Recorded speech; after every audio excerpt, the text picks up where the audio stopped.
Welcome, friends, and thank you for following us down the rabbit hole. Today, we're going to be working on this project right here.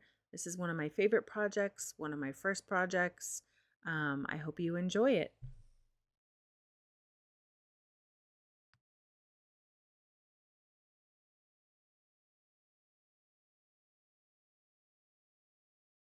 So you're going to need, to start off, this is our base resin we're going to use for this shaker design.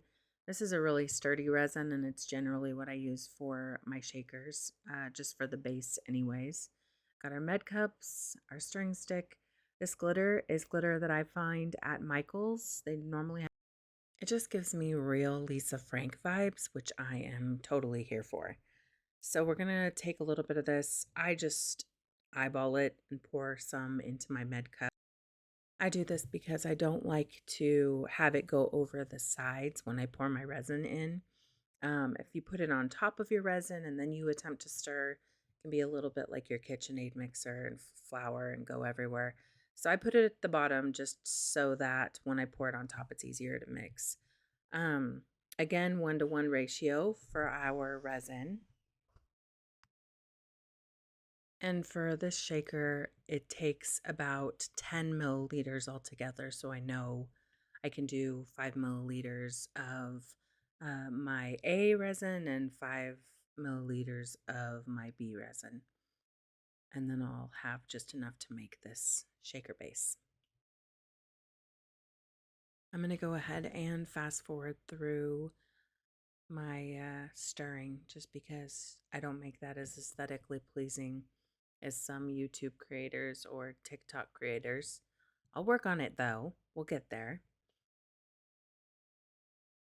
Once you have that good and stirred, you can pour it into your second med cup that has your glitter base, just so that you can rework it. I always like to do that just so that I can make sure I get everything on the bottom, all the resin on the bottom that maybe I missed stirred in correctly. So I did have someone once tell me that because the resin wasn't stirred properly or completely, there was a smell coming from the shaker afterwards, which I thought was really interesting because I've never actually ran into that.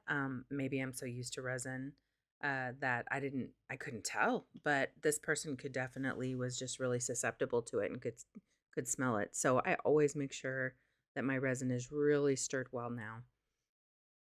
I went ahead and added just a bit more glitter to this mixture just because I felt that it was a little see-through. I don't like a lot of opacity to my base.